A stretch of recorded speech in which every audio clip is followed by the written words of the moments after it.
Buenos días, ¿me escuchan bien? Sí, Sí, doctora. doctora, buenos días. ¿Cómo están? Buenos días. Creo que el pretest va a empezar en 5 minutos, 8:05, hasta las 8:10 de ahí empezamos la clase.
Bueno, vamos a empezar entonces la clase del día de hoy, que es de rehabilitación cardiorrespiratoria.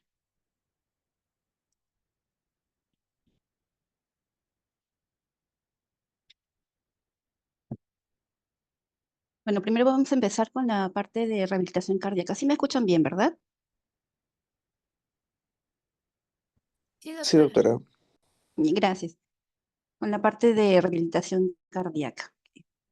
Entonces, bueno, lo que sí quisiera que terminen conociendo después de la clase, bueno, los conceptos básicos, lo que es la frecuencia cardíaca máxima, la frecuencia cardíaca de entrenamiento, los METs, ¿no? ¿A qué se refieren los METs? Conocer algunas pruebas de esfuerzo, cómo estratificamos la parte cardiovascular y las fases de la rehabilitación cardíaca. Vamos a ver, bueno, es lo que vamos a tratar. Primero vamos a ver lo que es la frecuencia cardíaca máxima, ¿no? Y por qué es importante tenerlo en cuenta o poder calcularlo, la frecuencia cardíaca de entrenamiento o de Carbonet y los METs, ¿ya? Entonces, clásicamente, la frecuencia cardíaca máxima se calcula con esta fórmula, 220 menos la edad en el caso de hombres y 210 menos la edad en el caso de las mujeres, ¿no? Hay muchos que no les gusta esa fórmula porque refieren que es la menos exacta, pero es la que más se suele usar, ¿no? Existen otras fórmulas, por ejemplo, las de Tanaka, que es 208, 207 punto algo, 9, creo, menos 0,7 por la edad, ¿no? Entonces me da una frecuencia cardíaca máxima un poquito más exacta cuando lo puede medir, ¿no? Pero es la que vamos a usar, es esta, 220 menos la edad y 210 menos la edad en el caso de las mujeres. Entonces, si por ejemplo tenemos un paciente varón de 70 años, ¿no? Reemplazamos la fórmula, 220 menos 70, que es la edad, serían 150 latidos por minuto, ¿no? Que es la frecuencia que máxima, ¿no? Segura, entre comillas, que podríamos llegar cuando estamos haciendo un ejercicio, ¿no?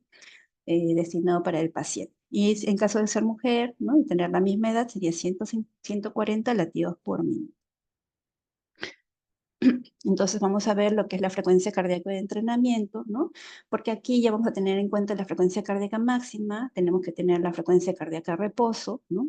Y qué intensidad del ejercicio vamos a usar con ese paciente, qué es lo que yo quiero lograr con ese paciente. Entonces esta es la fórmula. Sería la frecuencia cardíaca de entrenamiento, sería igual a la frecuencia cardíaca máxima, menos la frecuencia cardíaca de reposo, que vendría a ser la frecuencia cardíaca reserva, por la intensidad del ejercicio que queremos conseguir con el paciente, ¿no? En base a los objetivos, y se le va a sumar la frecuencia cardíaca reposo, ¿no? Entonces, de acuerdo a lo que yo quiero lograr con el paciente, o sea, qué es lo que quiero conseguir, entonces voy a calcular la intensidad, ¿no? Por ejemplo, si es muy suave, si es suave, por ejemplo, el beneficio va a ser incrementar el ritmo metabólico, si es moderado, o sea, la frecuencia cardíaca, la intensidad va a ser un 80, 70, 80%, entonces voy a aumentar la potencia aeróbica, o sea, la capacidad para consumir oxígeno, ¿no? La deficiencia del consumo de oxígeno, y si ya es más intenso, pues va a ser más que nada en la parte anaeróbica, ¿no? Entonces, ¿qué es lo que yo quiero conseguir con ese paciente o con esa persona que va a entrenar? Y con eso voy a calcular la frecuencia cardíaca de entrenamiento, ¿no? Entonces, obviamente va a depender de los objetivos que tenga con el paciente. Vamos a ver un ejemplo. Entonces, calculé la frecuencia cardíaca de entrenamiento de un varón de 50 años con intensidad de 70%, ¿no? Entonces, más o menos allí sería como potenciar la capacidad aeróbica, o sea, quiero que el paciente mejore su capacidad aeróbica, ¿no? Y la frecuencia cardíaca de reposo de este paciente es de 80 litros por minuto, 80 latidos por minuto. Entonces, vamos a poner acá, vamos a reemplazar, sería 220 menos la edad, que sería, en este caso, 50, ¿no? Vamos a calcular la frecuencia cardíaca máxima, ¿no? Le vamos a restar acá la frecuencia cardíaca reposo, lo vamos a multiplicar por el 70%, o sea, el 0,7, y le vamos a sumar el 80 latidos por minuto, que es la frecuencia cardíaca reposo, ¿no? Hacemos la operación y me sale 143 latidos por minuto. Entonces, esa es la frecuencia cardíaca que debe llegar el paciente en el tiempo que más o menos dure el entrenamiento, para conseguir el beneficio que yo quiero, ¿no? ¿Sí? Y luego de los conceptos básicos tenemos los METs, que son los equivalentes metabólicos de acuerdo a las tareas que yo voy a hacer, ¿no? Entonces, este equivalente metabólico, según METs, significa 3,5 mililitros de oxígeno por kilogramo por minuto, ¿no? O sea, es la cantidad de oxígeno que yo voy a consumir estando en reposo, ¿no? Ese es un METS. Y obviamente voy a hacer ejercicio, voy a hacer actividades y eso me va a consumir más cantidad de oxígeno, ¿no? Entonces, esos son los METs. Entonces, ya han hecho sus tablitas ahí para ver la cantidad de METs que se va a consumir o que se va a usar, qué significa, ¿no? Los METs en cada actividad que uno hace, ¿no? Yo sí quisiera que recuerden, por ejemplo, escribir sentado, más o menos son 2 METs, comer sentado un paciente, ¿no? Por ejemplo, ha tenido un infarto y ya puede mantenerse sentado. Comer solo le va a llevar más o menos 1,5 METs, es bastante poquito, es poquito, ¿no? Básicamente eso, ¿no? Escribir sentado, vestirse o desvestirse, 2,5 a 3,5 METs, ¿ya?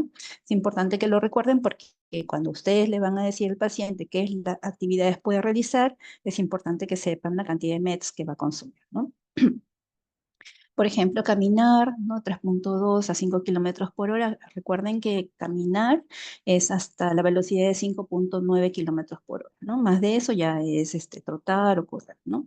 Caminar es hasta 5,9 kilómetros por hora, ¿no? Pero en este caso acá, más o menos caminar de 3,2 a 5 kilómetros por hora equivalen a 2,5 a 3,2 METs, ¿no?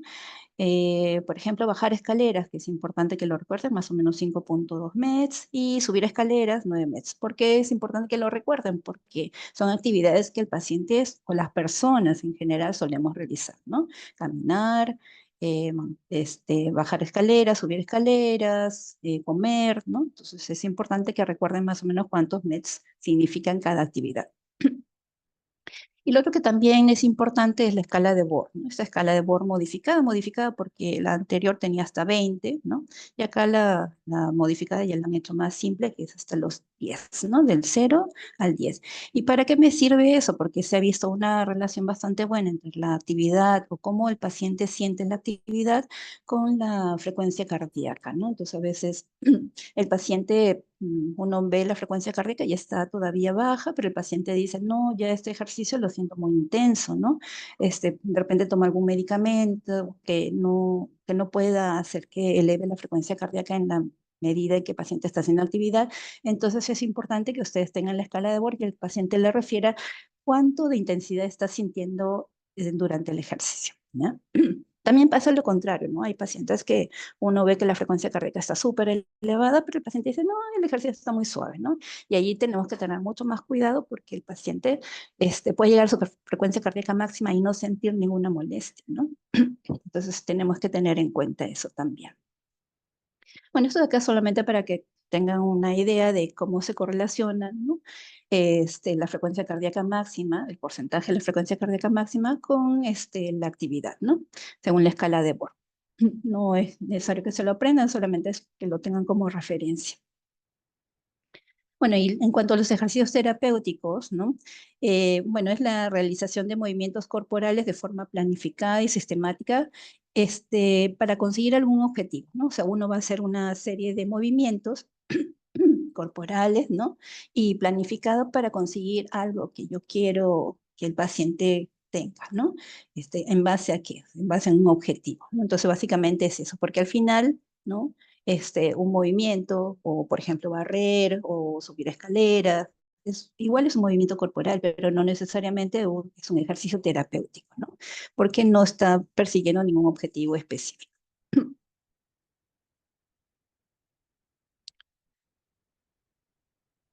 Bueno, entonces, igual, ¿no? Entonces, los ejercicios pueden ser según el objetivo, ¿no? Pueden ser para mejorar la fuerza muscular, la resistencia, puedo mejorar la coordinación, la capacidad aeróbica, depende qué es lo que yo quiero conseguir con el paciente, ¿no?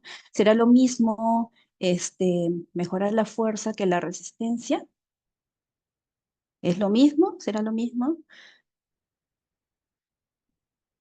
No, obviamente no, porque la fuerza, por ejemplo, si yo soy un levantador de pesas, ¿no? Voy a priorizar la fuerza muscular, ¿no? Y si yo corro una maratón, ¿no? Se voy a priorizar la resistencia. Tengo que tener más resistencia porque va a ser mantener una actividad por mucho más tiempo, ¿no? ¿Ok? Entonces no es lo mismo, o sea, mejorar la fuerza y mejorar la resistencia. Según la fuente de energía o utilización o no del oxígeno, podemos tener aeróbicos en el caso de que use el oxígeno, ¿no? Durante el ejercicio, o anaeróbicos cuando va por otra vía y no usa el oxígeno, ¿no? Según el tipo de contracción muscular, puedo tener isométricos, isotónicos o isocinéticos, ¿no? Los isométricos es, por ejemplo, si ustedes ahorita estiran la pierna, ¿no? O sea, la tienen estirada, la rodilla extendida y ponen y tratan de poner, de contraer el cuádriceps, ¿no? Sin mover la articulación, ¿no? Entonces, ese es un ejercicio isométrico, en donde no hay movimiento articular, ¿no? Los isotónicos son los movimientos en donde uno va a mover la articulación, ¿no? Y los isocinéticos mantienen la velocidad angular constante en todo el rango de movimiento. Entonces, son ejercicios que no se pueden hacer así nomás, tienen que tener una máquina que ayude a mejorar, o sea, a mantener la velocidad constante en todo el rango de movimiento. Porque si ustedes empiezan un movimiento, la velocidad es menor, ¿no? Y cuando terminan el movimiento, por la inercia, la velocidad va a ser mayor. Entonces, igual la resistencia al inicio va a ser mayor y al final la resistencia va a ser menor. Entonces, los isocinéticos la máquina me va a ayudar a que todo el rango de movimiento se mantenga constante la velocidad y la resistencia, ¿no? También puedo clasificarlos según la participación en la realización de movimientos. Pueden ser pasivos si, por ejemplo, el paciente es un lesionado medular o un paciente que hemipléjico y no se puede mover, necesito a alguien que me haga los movimientos. Entonces se llaman pasivos, ¿no? Y ya cuando el paciente puede hacer algún tipo de movimiento, se llaman activos, ¿no? Dependiendo cuánto participe en el movimiento, o sea, si por ejemplo puede ser asistido, si el paciente no completa el rango, entonces me tienen que ayudar, o mi otro brazo me ayuda, o otra pierna me ayuda para completar el movimiento, ¿no? Y es libre cuando puedo completar el rango de movimiento y resistido ya cuando le tengo que poner alguna resistencia externa o un peso, ¿no? ¿Okay? Entonces, de acuerdo a mi objetivo, qué es lo que yo quiera lograr, ¿no? Con el ejercicio, voy a clasificarlos y voy a decir qué tipo de ejercicios va a hacer el paciente. Entonces, la elección de un tipo de ejercicio va a depender de los objetivos, de las condiciones del paciente, ¿no? La intensidad también va a depender de qué es lo que quiero conseguir, ¿no? Y ustedes ya saben ver lo de los METs, ¿no? Y también lo puedo calcular con la frecuencia cardíaca máxima o la frecuencia cardíaca por minuto, ¿no? Como ya lo hemos estado viendo anteriormente. Entonces ya hemos visto los conceptos, digamos, básicos, que es la frecuencia cardíaca máxima, la frecuencia cardíaca de entrenamiento y los METs, ¿no? Y ahora vamos a ver lo de las pruebas de esfuerzo, ¿no? Mencionarlos. Bueno, entonces es una herramienta de detección para evaluar el efecto del ejercicio sobre el corazón, ¿no? Es cómo el corazón responde frente a una actividad física, ¿no? También se les llama pruebas de tolerancia al ejercicio, ergometría, ¿no? Que son los sinónimos, y van a evaluar la eficiencia miocárdica, o sea, qué tan eficiente es el corazón para suplir las demandas metabólicas que el cuerpo necesita. Entonces, ¿qué va a evaluar? Por ejemplo, si el dolor precordial está relacionado con alguna cardiopatía, ¿no? Por ejemplo, vienen pacientes que refieren dolor precordial, ¿no? Y usted dice, uy, de repente es una angina, ¿no? Le toman un EKG y sale normal, pero ya en ese momento el paciente no está con dolor, ¿no? Entonces ustedes dicen, ah, bueno, puede ser otras cosas, ¿no? Entonces, ustedes pueden hacer una prueba de esfuerzo y saber si ese dolor que el paciente tiene, ¿no? Es por alguna cardiopatía o de repente tiene por ahí una osteocondritis, tiene alguna otra, alguna patología que pueda estar causando con dolor precordial, ¿no? También si existe una cardiopatía isquémica, si hay arritmias durante el ejercicio, ustedes le toman un EKG basal al paciente, un EKG de dedos largos y sale normal, no hay ninguna arritmia, pero el paciente cuando hace ejercicio dice, ay, me siento alguna molestia, entonces ustedes le toman una prueba de esfuerzo y ven si realmente el paciente presenta algún tipo de arritmia durante el ejercicio, ¿no? También quieren ver la respuesta del corazón a los fármacos, cómo está respondiendo el corazón con un medicamento que ustedes le están dando. O también nos sirve para ver si es seguro iniciar un programa de ejercicios y planificar el ritmo e intensidad de esto, ¿no? Eso es importante cuando uno quiere empezar a hacer una actividad controlada o planificar también la intensidad del ejercicio, sobre todo en pacientes, ¿no? O en personas que hace tiempo no hacen actividad física, ¿no?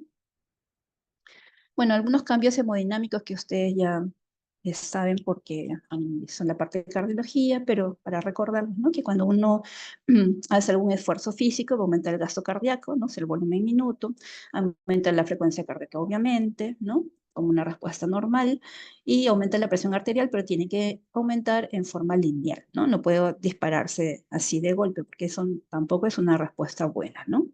Entonces, esos son los cambios normales que uno va a esperar en el ejercicio, ¿no? Y cuando una función cardíaca está alterada, vamos a tener un desbalance entre el aporte y la demanda de oxígeno al músculo cardíaco, obviamente, ¿no? El corazón no es capaz de suplir la demanda de oxígeno que el cuerpo necesita o el corazón mismo necesita, ¿no? Y entonces se da ahí un desbalance, ¿no?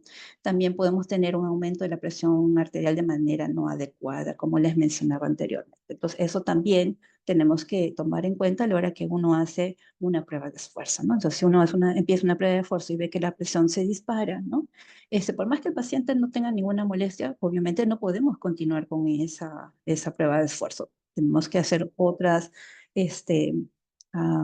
hacer otros exámenes para ver y controlar mejor la presión, ¿no? Y después ya hacer la prueba de esfuerzo.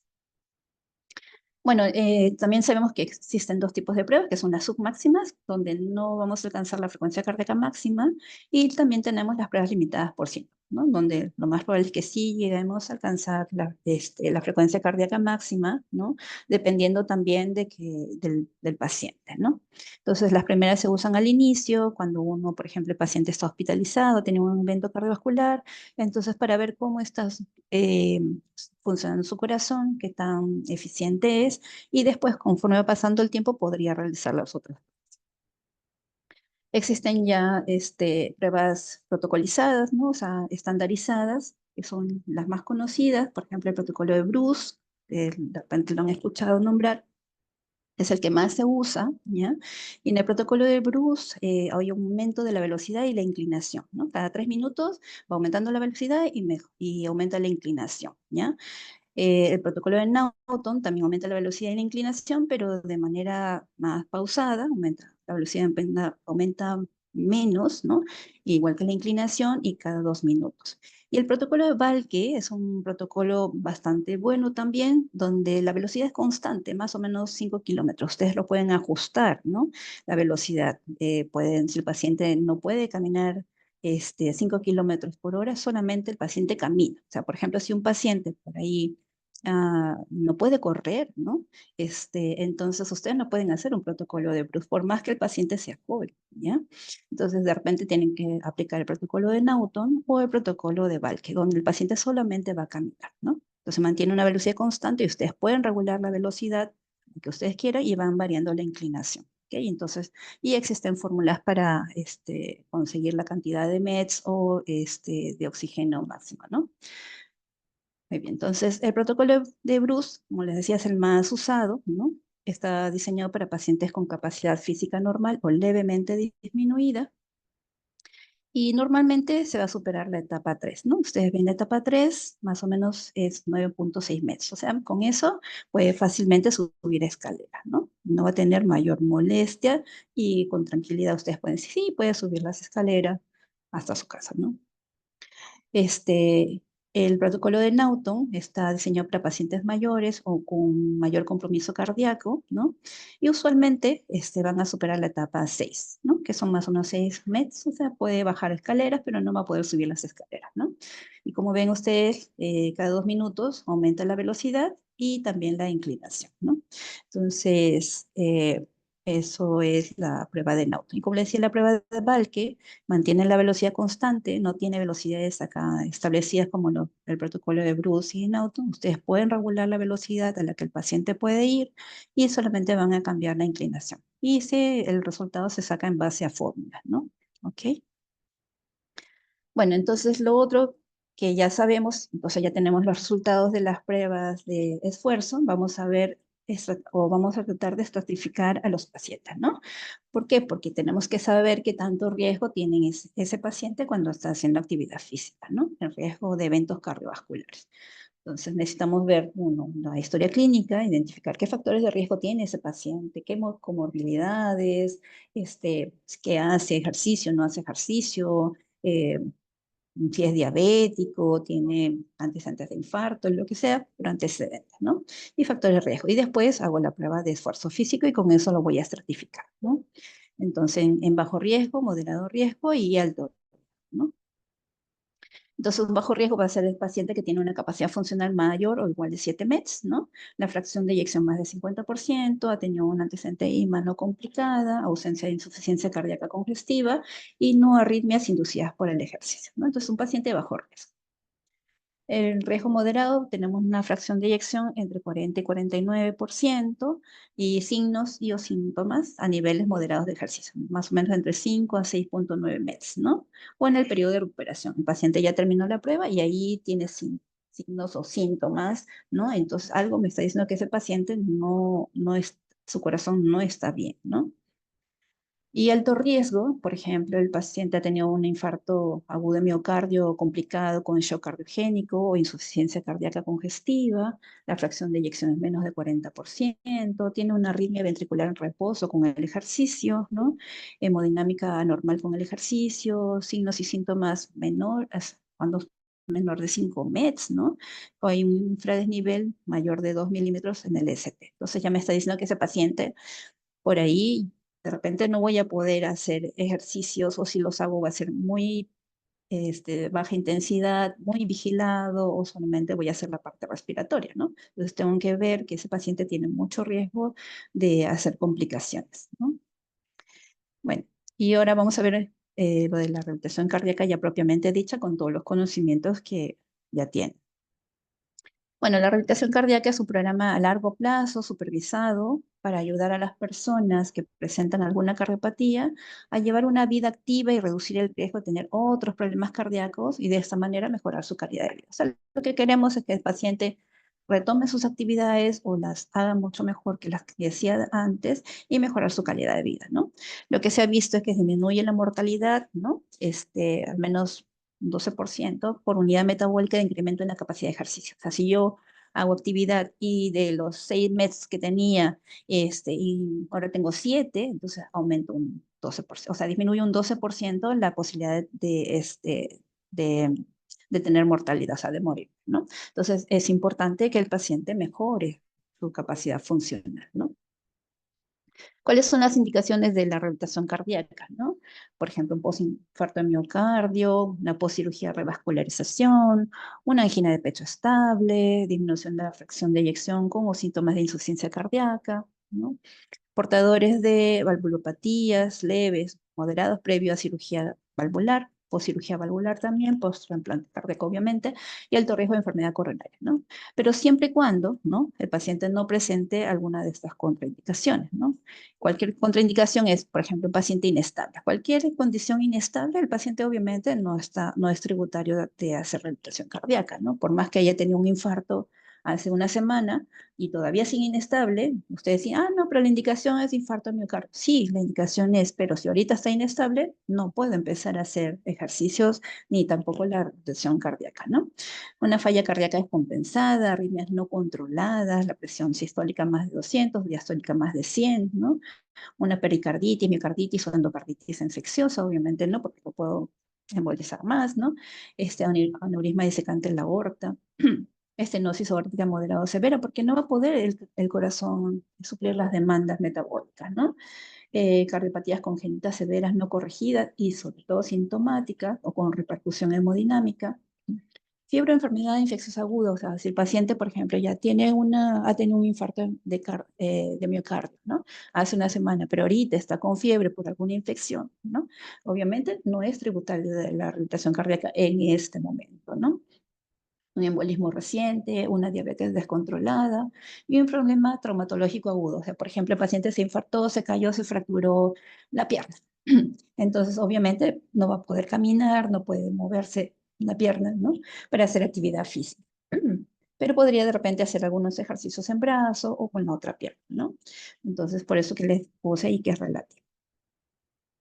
Entonces, ¿cuáles son las fases de la rehabilitación cardíaca? Tenemos la fase 1, que es hospitalaria, la fase 2 ambulatoria y la fase 3 de mantenimiento, ¿no? Entonces, ¿por qué los clasificamos por fases? Para poder ordenar y estratificar mejor al paciente, ¿no? Y también ver la prescripción del ejercicio en ese paciente, ¿no?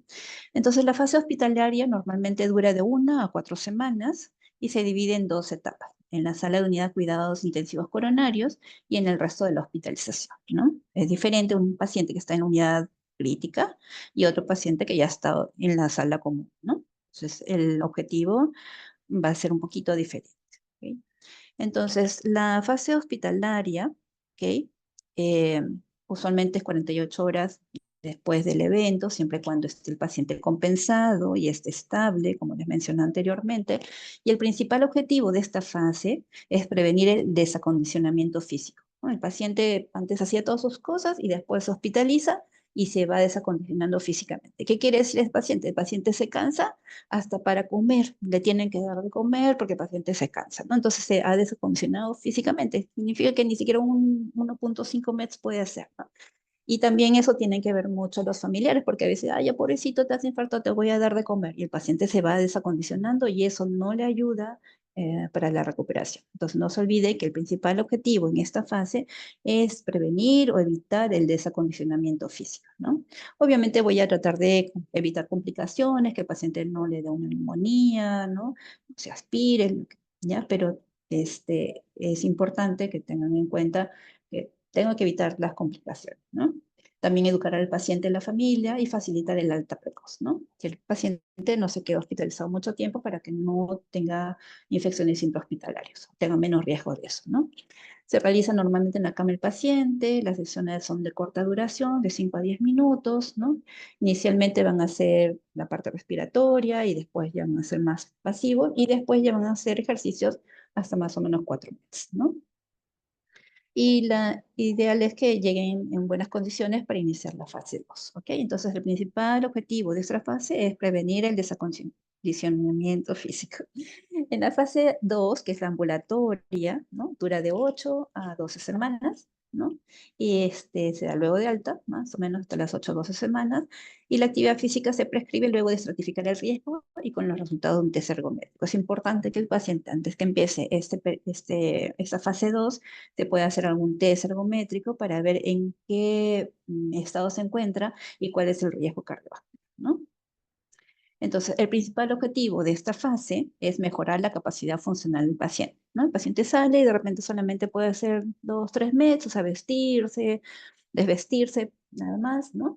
Y después, en esta fase, lo que quiero es que el paciente mejore su capacidad funcional, que haga casi todas las cosas que podía hacer hasta antes del evento cardíaco, ¿no? Obviamente quiero lograr modificar factores de riesgo, la autoconfianza del paciente, a veces es importante, el paciente tiene miedo de repente de hacer actividades porque dice, uy, me va a doler, me va a dar otro infarto, entonces es importante que el paciente adquiera autoconfianza, ¿no? Y también se le va a enseñar técnicas de ejercicio, ¿no? Pero el principal objetivo es mejorar la capacidad funcional del paciente, ¿ya? Las recomendaciones son 3 veces por semana, del 60 al 88% de la frecuencia cardíaca de entrenamiento, ¿ya? Como le digo, depende en qué condiciones reciba el paciente. Más o menos de 30 a 45 minutos, divididos de esa manera, de 5 a 10 minutos de calentamiento, de 20 a 30 minutos de ejercicios aeróbicos y 5 a 10 minutos de estiramientos. Es decir, muy, muy importante que termine haciendo estiramientos para no lesionar los músculos, ¿no? Ni los tendones ni ligamentos.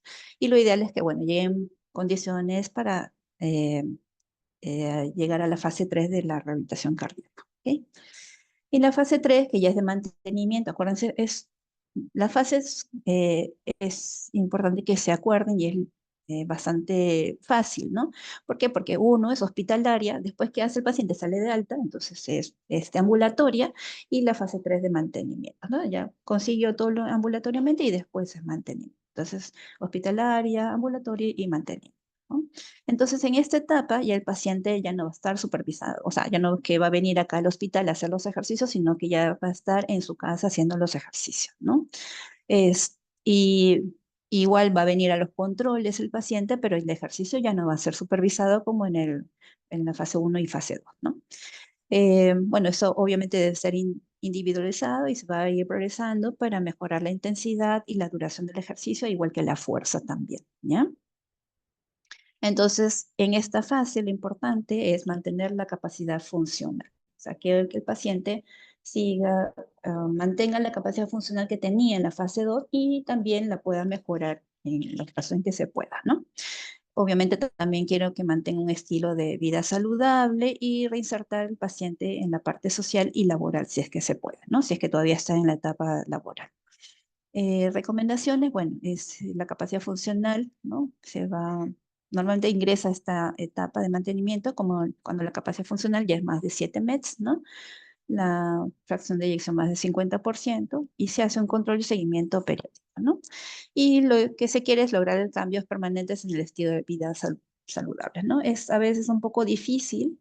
El paciente ya sabe, ¿no? Que terminando la fase 2 lo van a dar de alta, entre comillas, del programa de ejercicio, ¿no? Y por ahí busca maneras de quedarse, uy, me duele el hombro, o dice, uy, ahora me canso más que antes, ¿por qué? Porque venir a hacer ejercicios acá hace un grupo de amigos, están más o menos 2 o 3 meses y se sienten acompañados haciendo los ejercicios, ¿no? En cambio, cuando ya tienen que hacerlo solo es un poco más difícil, ¿no? Es más difícil ser constantes con esa actividad, ¿no? Y a veces el paciente pues cambia un tiempo y después al siguiente año ya lo tenemos otra vez infartado, otra vez hospitalizado, con mayor daño y obviamente tienen que empezar otra vez la rehabilitación cardíaca. Entonces no se olviden, el principal objetivo de la fase 1, que es hospitalaria, es evitar el desacondicionamiento físico. En el otro es mejorar la capacidad funcional, ¿no? En la fase 2. Y en la parte 3, que es de mantenimiento, como su mismo nombre lo dice, es mantener la capacidad funcional que había logrado y, si es posible, mejorarla también. ¿Bien? Bueno, hasta ahí la rehabilitación cardíaca. Vamos a hacer la rehabilitación respiratoria. Y de ahí, pues, si tienen alguna pregunta, la resolveremos. Bueno, entonces la rehabilitación respiratoria es un programa de intervención multidisciplinaria, ¿no? Y global, que ha demostrado ser eficaz para los pacientes con enfermedades respiratorias, sobre todo crónicas, ¿no? Que a menudo han disminuido las actividades de la vida diaria. Como me agito, me da disnea, ¿no? Obviamente voy disminuyendo los ejercicios y eso también va en desmedro de la parte respiratoria, no solamente la parte cardíaca, sino la parte respiratoria también. Bueno, las indicaciones clásicas es la enfermedad pulmonar obstructiva crónica, asma bronquial, obviamente no descompensada, ¿no? Sino que el paciente está controlado, fibrosis quística y bronquiectasia, o sea, para el drenaje de secreción y manejo de secreciones, hipertensión pulmonar idiopática, enfermedades pulmonares intersticiales, síndrome de apnea y apnea del sueño, enfermedades neuromusculares, ¿no? Entonces son importantes porque, sobre todo en las enfermedades neuromusculares, el paciente que tiene, por ejemplo, una distrofia muscular, una atrofia muscular espinal, con el tiempo van perdiendo la capacidad para moverse y lo que los lleva a la muerte básicamente son las enfermedades respiratorias. El paciente no tiene fuerza para eliminar secreciones, para toser, para respirar y termina en máquina, en ventilación. Y ya cuando está en ventilación, pues ya no hay marcha atrás, ¿no? Una vez que entra es muy difícil sacarlo. Por eso que es importante trabajar la parte respiratoria, ¿no?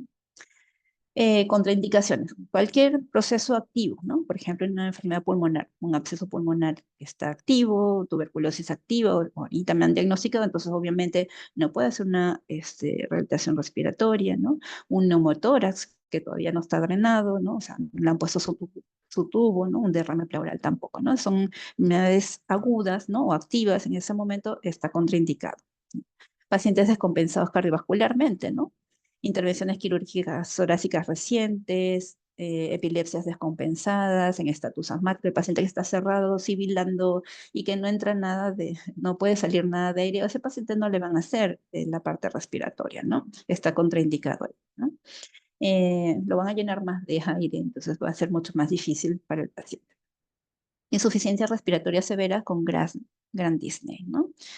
Los objetivos de la rehabilitación respiratoria, obviamente, va a ser mejorar la calidad de vida, mejorar el aplanamiento mucociliar, o sea, que pueda eliminar mejor las secreciones, ¿no? Mejorar la movilidad de la caja torácica, por si la caja torácica está toda así comprimida, no hay movilidad, está todo rígido, obviamente no voy a poder hacer la tos efectiva, no voy a poder respirar bien, ¿no? Mejorar el intercambio gaseoso, optimizar la función respiratoria, disminuir la disnea, aumentar la tolerancia al ejercicio, obviamente, ¿no? Y aliviar el dolor producido por las posturas defectuosas, ¿no? El paciente está con la capacidad respiratoria disminuida, está en una posición antálgica y obviamente disminuye más la capacidad respiratoria, ¿no? Es como cuando yo les digo a los papás, ¿no? De los niñitos. A ver, ustedes también siéntense así todos encorvados y traten de respirar profundo, ¿no? No van a poder respirar profundo, no van a poder hacer un buen intercambio gaseoso. Entonces, por eso es que los pacientes que tienen una mala postura, obviamente van a tener también dificultades en la parte respiratoria, ¿no? Y lo más importante es la educación al paciente, al familiar o la persona que cuida al paciente, ¿no? También. Bueno, esa es una escala para medir la disnea, la escala del MRC, el Medical Research Council, ¿no? Modificada, y se usa pues en las actividades vida diarias, ¿no? Y para el esfuerzo, acuérdense de la escala WORK que lo hablamos en la parte de rehabilitación cardíaca, ¿no? Entonces acá tienen el grado 0, ausencia de disnea al realizar ejercicio intenso, ¿no? Grado 1, el paciente refiere a disnea al andar deprisa o en llano o al subir una pendiente poco pronunciada, ¿no? Entonces ya tengo una disnea tipo 1. Este, la disnea produce incapacidad para mantener el paso de otras personas la misma edad, ¿no? Entonces ya tengo una disnea grado 2. El grado 3, la disnea hace que tenga que parar a descansar al andar unos 100 metros a una cuadra y ya tengo que parar a descansar, ¿no? Tiene una grado 3. Y grado 4 es la disnea impide al paciente salir a su casa, aparece con cualquier actividad que requiera poco esfuerzo, como vestirse, ¿no? Con hacer 2.5 o 3.5 metros nada más, poquitito, ¿no? Entonces tiene una gran disnea, ¿no? Entonces, la rehabilitación respiratoria ha demostrado mejorar la disnea, la capacidad del esfuerzo y la calidad de vida en el paciente. O sea, mejora la capacidad para hacer el intercambio gaseoso, ¿no? Y la sensación también que el paciente tiene, ¿no? Entonces, los componentes de la rehabilitación respiratoria no solamente es la terapia respiratoria, también tengo que hacer entrenamiento muscular, obviamente la fisioterapia respiratoria, la educación al paciente, el soporte psicosocial y la intervención nutricional, ¿no? Por ejemplo, paciente obeso, es importante ver la parte nutricional.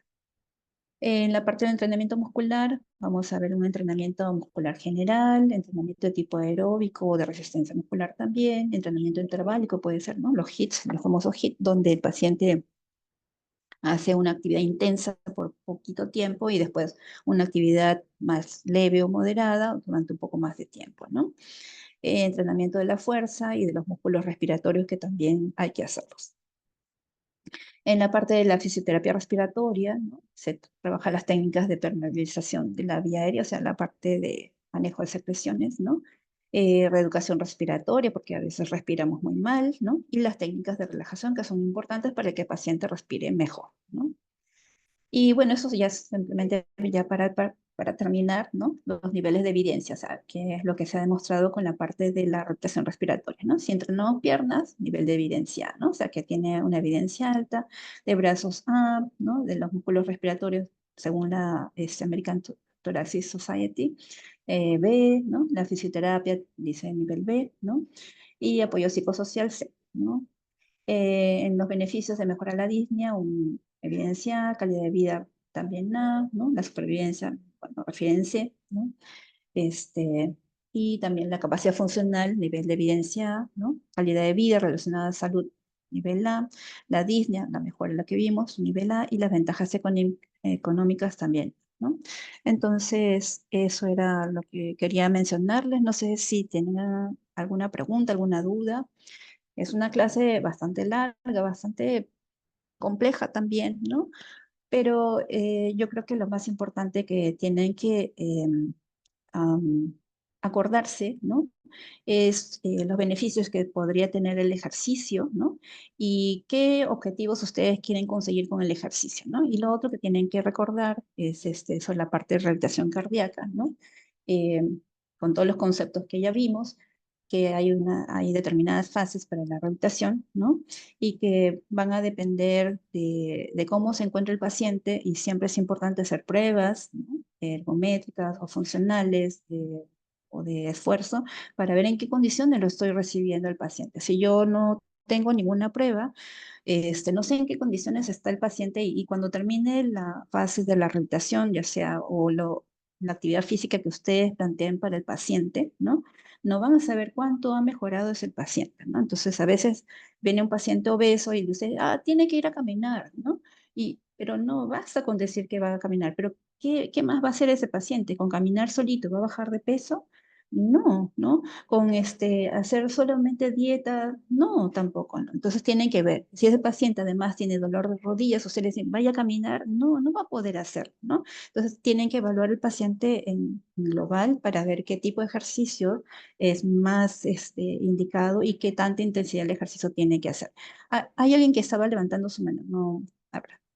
Sí, doctora, yo quería Dime. saber, en el caso de la rehabilitación pulmonar, ¿qué centros de salud hacen esos ejercicios? Acá a nivel de Lima, por ejemplo.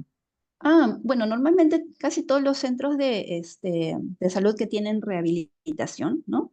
Tienen la parte de rehabilitación respiratoria, ¿no? Los licenciados, hay algunos licenciados que tienen una subespecialidad en todo lo que es rehabilitación cardiorrespiratoria, entonces ellos tienen quizás un poco más de herramientas para hacer la parte de ejercicios o fisioterapia respiratoria, pero en principio, casi todos los centros donde hay rehabilitación, ¿no? Pueden encontrar licenciados que puedan trabajar la parte de respiratoria y si tienen médico de medicina física también para indicar los ejercicios o alguna contraindicación o alguna indicación extra que pues, se pudiese dar al paciente, ¿no? Pero en principio, los centros de salud, hospitales me refiero, ¿no? Porque de repente centros de salud como centros de salud, por ahí va a ser un poco más difícil que encuentren alguien que sepa hacer la parte respiratoria, ¿no? Pero los hospitales, la mayoría de los hospitales cuentan con algún servicio de rehabilitación en donde se pueda trabajar la parte de rehabilitación respiratoria, ¿no? Gracias, doctora. Gracias también. Es importante que sepan, ¿no? A veces uno am, dice, ah, ya solamente hay que hacer ejercicios, respira, y no, no solamente es eso, ¿no? Tienen que hacer todo un trabajo, digamos, planificado para que el paciente obtenga los beneficios que puede tener, ¿no? O sea, no digo que no mejore si es que ustedes le dicen que respire mejor, que haga ejercicio, sino que si ustedes dirigen el ejercicio, ya sea para la parte cardíaca o respiratoria, ¿no? Y tienen un objetivo, obviamente el paciente va a ir muchísimo mejor que si solamente le dicen, haga ejercicio, ¿no? O haga actividad física, ¿no? Hacer actividad física es, puedo barrer y es una actividad física, ¿no? Puedo ir a comprar en la tienda y es una actividad física, ¿no? Pero no es un ejercicio terapéutico, no es un ejercicio indicado así con un objetivo para la parte de conseguir beneficios, ¿no? No sé si tengan alguna duda, alguna pregunta, algo que no haya quedado claro.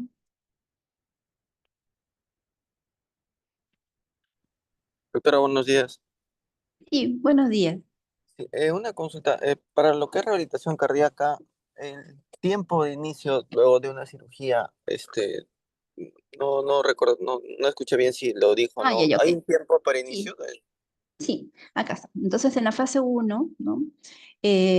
Que es la fase hospitalaria, normalmente se espera unas 48 horas desde que pasó el evento, ¿no? Y uno evalúa al paciente, ¿no? Pues se supone que más o menos a las 48 horas cuando hace un evento no complicado y el paciente está en condiciones, ¿no? O sea, tienen que ver que esté hemodinámicamente estable, que no, pues obviamente no esté descompensado. Si ustedes lo ven que ya está estable, ¿no? El paciente puede iniciar la fase uno de la rehabilitación cardíaca, ¿no? Y básicamente va a ser prevenir el desacondicionamiento físico. Mientras más días se encuentre el paciente hospitalizado, más desacondicionado va a estar el paciente, ¿no?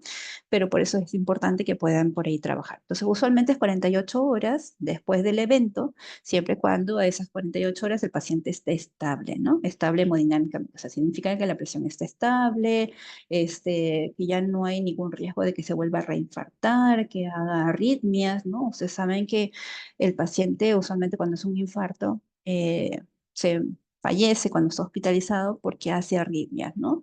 Arritmias ventriculares, entonces por eso usualmente fallece. Entonces, por eso es que es importante. Y en esas 48 horas, a veces hasta las 72 horas, tiene, ese riesgo se incrementa más de que presente alguna complicación. Por eso que se espera más o menos 48 horas. Si ustedes ven que el paciente todavía no está muy estable, pueden esperar 24 horas más, o sea, 72 horas, ¿no?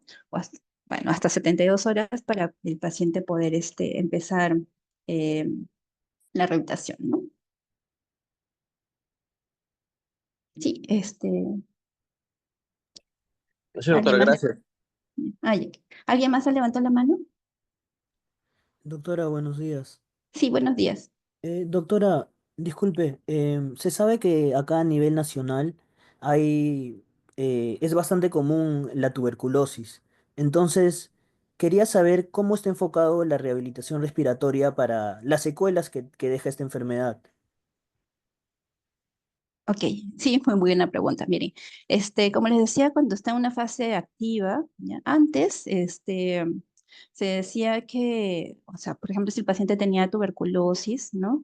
Y más o menos un mes iniciado el tratamiento, el paciente recién podía empezar a hacer la parte de la rehabilitación respiratoria, ¿no? Uno era porque, más que nada por seguridad del resto de las personas, ¿no? Porque si el paciente está con una tuberculosis activa, y hace ejercicios respiratorios, puede contaminar al resto, ¿no? Y contagiar a más personas también. Entonces, por eso se prefería que el paciente haya empezado tratamiento y esté estable. Por ahí, pues hagan su BK y salga ya negativo, ¿no? Para poder empezar la rehabilitación respiratoria. Y el MINSA, creo que no sé, hace ya algunos años ha puesto ahí 2 semanas, ¿no? Para poder empezar la rehabilitación respiratoria y ser seguro de que el paciente no vaya a contagiar a otras personas, o sea, vaya a esparcir la tuberculosis. La parte de la rehabilitación respiratoria siempre va a ir en base, ¿no? A lo que el paciente necesite. Por ejemplo, si el paciente está, digamos que la parte muscular respiratoria está disminuida, o no tiene fuerza, pues se va a trabajar eso, ¿no? Si tiene disnea, se va a trabajar también en base a lo que el paciente necesita en base. O sea, no hay ningún programa de rehabilitación respiratoria, ¿no? Que esté enfocado en pacientes con tuberculosis así. Digamos que ya establecido, ¿no?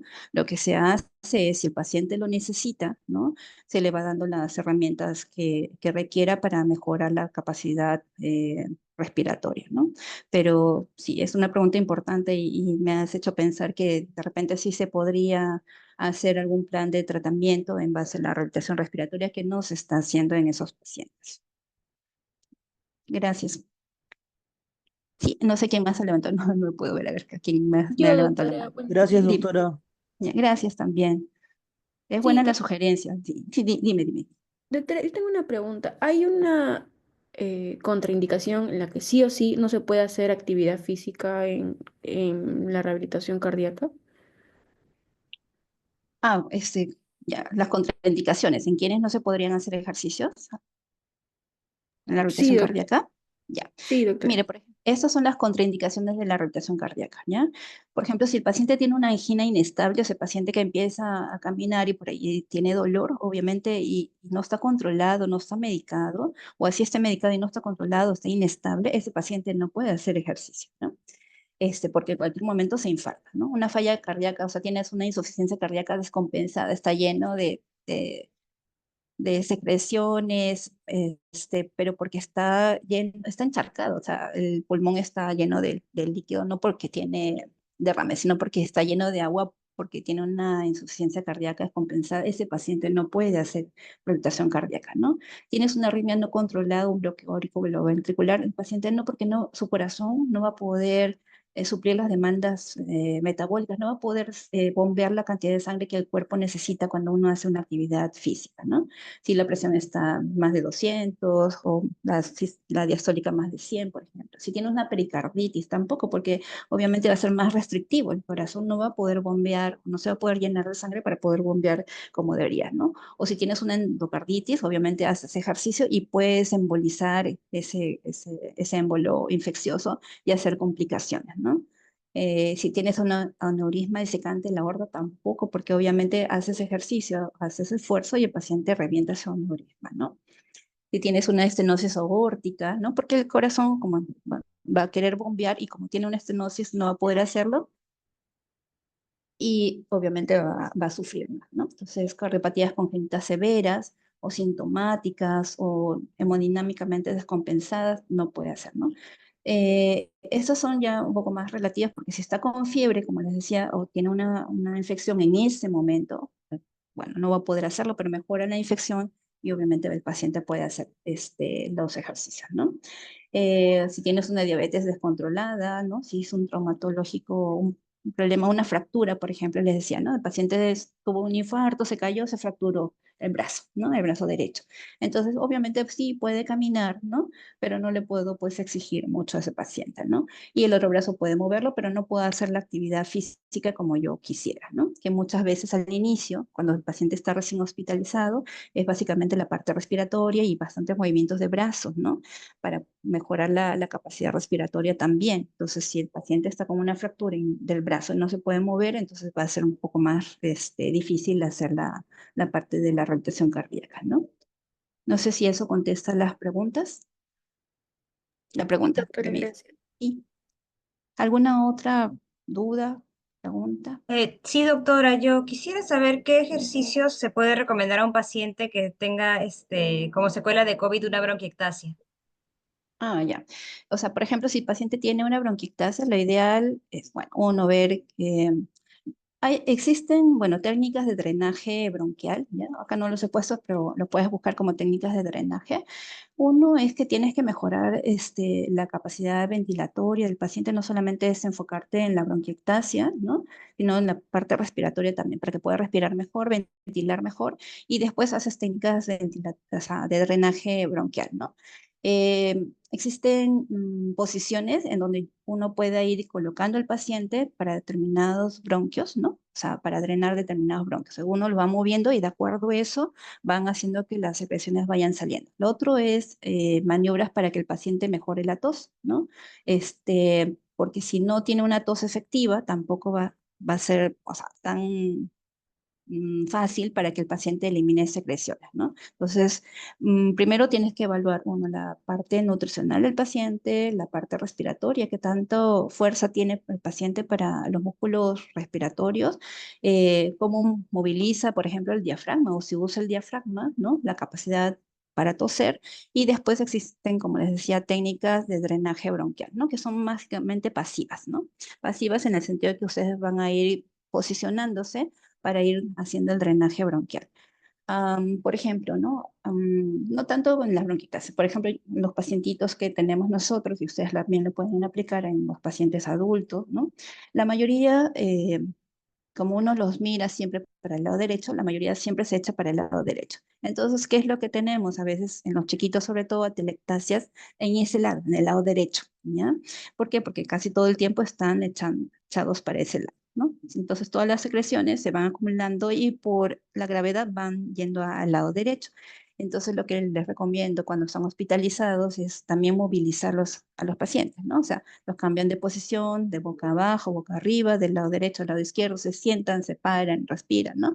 ¿Por qué? Porque de esa manera se aseguran de que las secreciones no se queden acumuladas en un solo sitio y tengan menos posibilidades de infectarse, ¿no? Porque si se quedan ahí y están en el hospital, tienen más posibilidades de hacer infecciones intrahospitalarias, ¿no?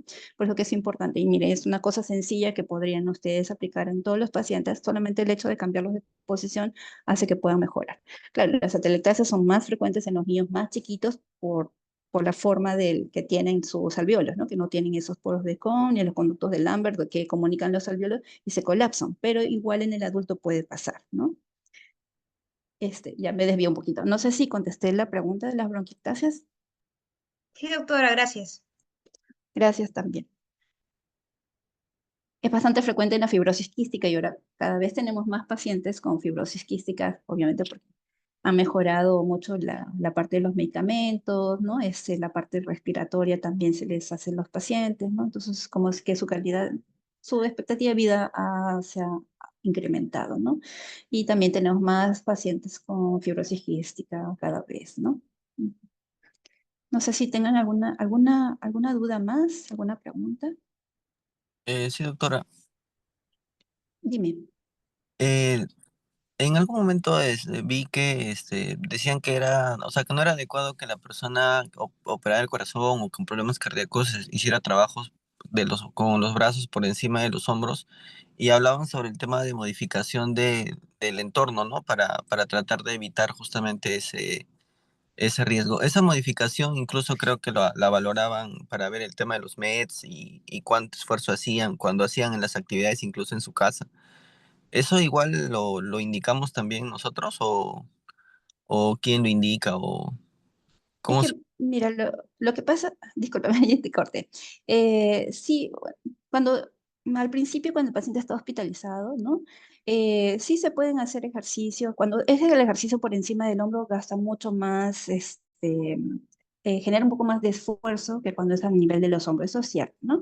Si el paciente por ahí puede hacer algunos ejercicios respiratorios suaves, movimientos suaves, entonces se puede realizar los ejercicios. Tiene que ver cuán desacondicionado está el paciente. Ahora, lo ideal es que sí, pues se haga pues con alguien que esté entrenado en la parte de cardíaca o pues un cardiólogo que tenga entrenamiento en la rehabilitación cardíaca o el médico rehabilitador que tenga entrenamiento en rehabilitación cardíaca, pero hay cosas básicas que ustedes pueden hacer con el paciente, ¿no? Entonces no necesitan eh, algo tan complicado y ni tan sofisticado para darle indicaciones al paciente. Si el paciente está hospitalizado y en su hospital no hay quien haga la parte de rehabilitación, ustedes al principio ya van a ver que el paciente esté estable, pues háganle ejercicios respiratorios, que pueda respirar, que haga ejercicios diafragmáticos. Si ustedes ven que el paciente, porque está conectado al monitor, desatura, aumenta la frecuencia cardíaca, ¿no? Más de 10 pulsaciones de lo que estaba en reposo, entonces ustedes, ese paciente, todavía no lo van a tocar, ¿no? Si ustedes ven que el paciente aumenta su frecuencia cardíaca menos de 10, ¿no? Latidos por minuto en el basal en que estaba, no disminuye la saturación. Entonces, ese paciente podrían de repente ir indicándole que puede respirar, mover un poco los brazos, las piernas, en cama. No necesita bajarse, no necesita pararse, nada, simplemente en cama, ¿no? Que respire, que haga un poquito de ejercicios diafragmáticos en lo que pueda, mover los brazos, ¿no? Mover un poco las piernas, simplemente que los recoge, los estira, o los abre, los cierra lo que pueda, pero tiene que estar con el monitor ahí, porque el paciente recién ha tenido un evento, ¿no? Entonces sí podrían ir indicando esas cosas y con eso el paciente sale y no va a salir tan desacondicionado físicamente cuando llega a la casa, ¿no? Entonces no le va a costar tanto hacer actividades, pero si el paciente llega completamente desacondicionado, en la casa se va a desacondicionar más, porque en la casa todos lo van a tratar de sobreproteger, ¿no? Van a decir, uy, no, pobrecito, tú te cansas porque para llegar acá, uy, no puedes comer porque ya te estás cansando, no te puedes mover, no te puedes cambiar, no te puedes bañar, no puedes hacer nada, ¿no? Entonces, cuando llega con nosotros, ¿no? O cuando llegue a algún lugar, ese paciente va a estar completamente desacondicionado, va a costar muchísimo más, ¿no? Mejorar la masa muscular, acondicionarlo, va a tomar más tiempo, ¿no? Y si ese paciente no tiene chance de ir a algún lugar donde pueda hacer rehabilitación cardíaca, se va a quedar postrado en cama, ¿no? Va a durar meses, de repente ya no sale de ahí y va a estar siempre condicionado a que tenga una mala calidad de vida. Entonces, lo que dice su compañero es muy importante. ¿Qué cosas pueden ustedes ir haciendo en beneficio del paciente, ¿no? Ya tienen por ahora algunos conocimientos para que puedan ayudar al paciente.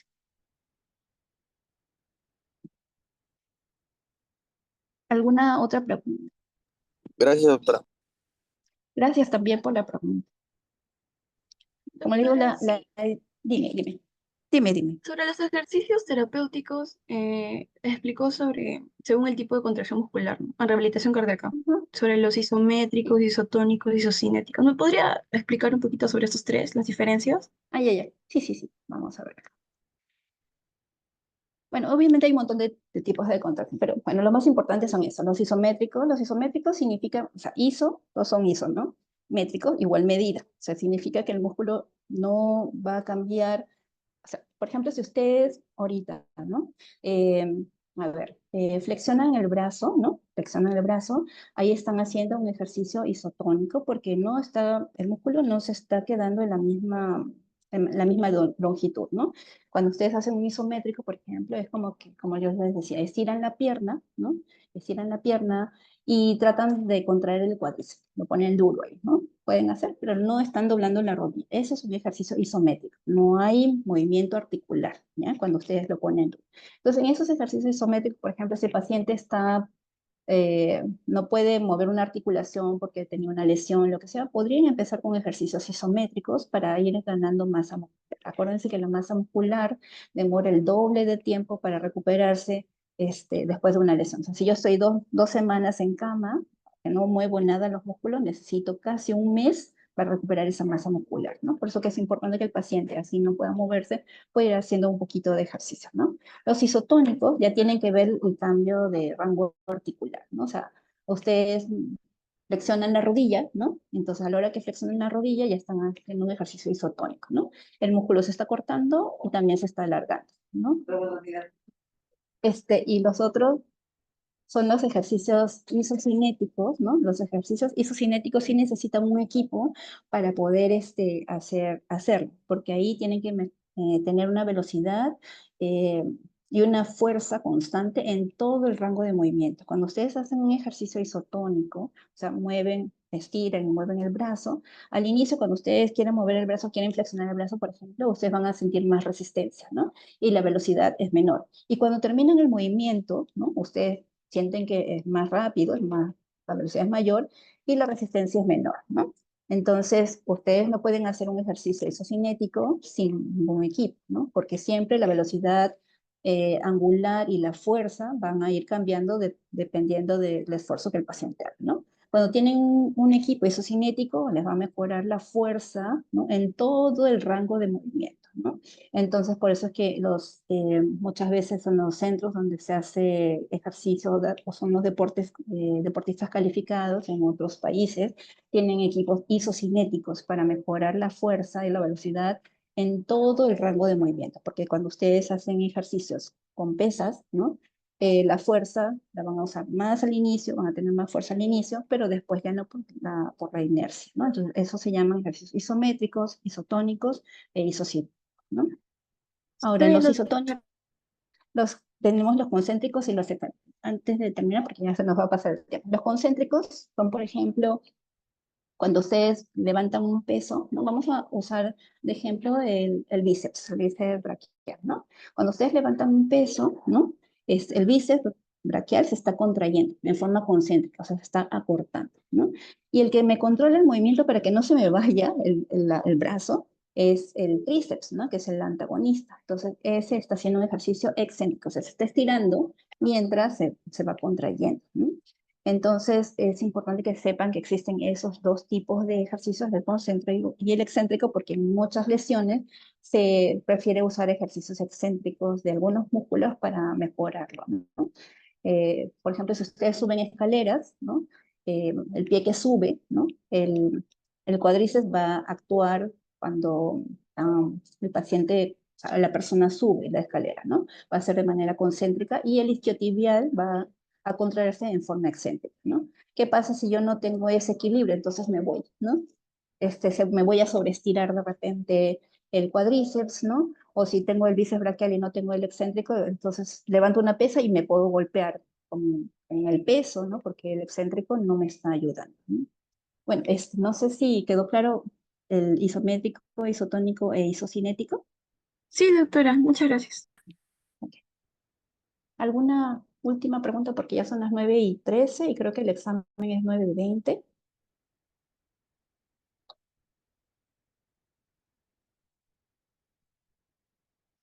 ¿No? Entonces, ¿todo está claro? Bueno, la idea es que ustedes tengan conocimiento sobre lo que es la rehabilitación cardíaca y también en algún momento ustedes lo pueden aplicar de cierta manera, ¿no?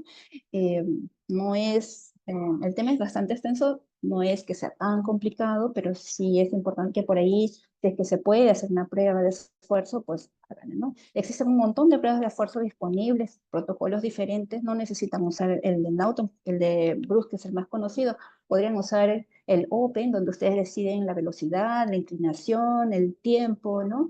Existen fórmulas para eso, tienen el test del American College también, que también es un test más modificable, el test de Balke, donde ustedes pueden cambiar la velocidad, elegir la velocidad que el paciente pueda caminar a su propio ritmo y van inclinando también, y lo van a sacar en base a las fórmulas que existen para la cantidad de METs o el VO2 máximo consumido por el paciente, ¿no?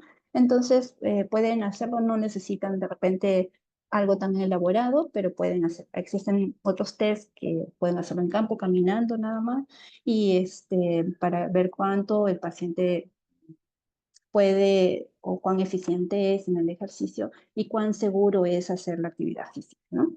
Bueno, entonces vamos a terminar la clase del día de hoy y les agradezco mucho por todas las preguntas porque eso demuestra que tienen mucho interés, ¿no? Y bueno, cualquier pregunta que tengan me la pueden hacer llegar también, ¿no? Entonces terminamos la clase por el día de hoy. Gracias. Gracias, doctora. Hasta luego. Hasta luego. Gracias a ustedes también. Gracias. Gracias, doctora. Gracias.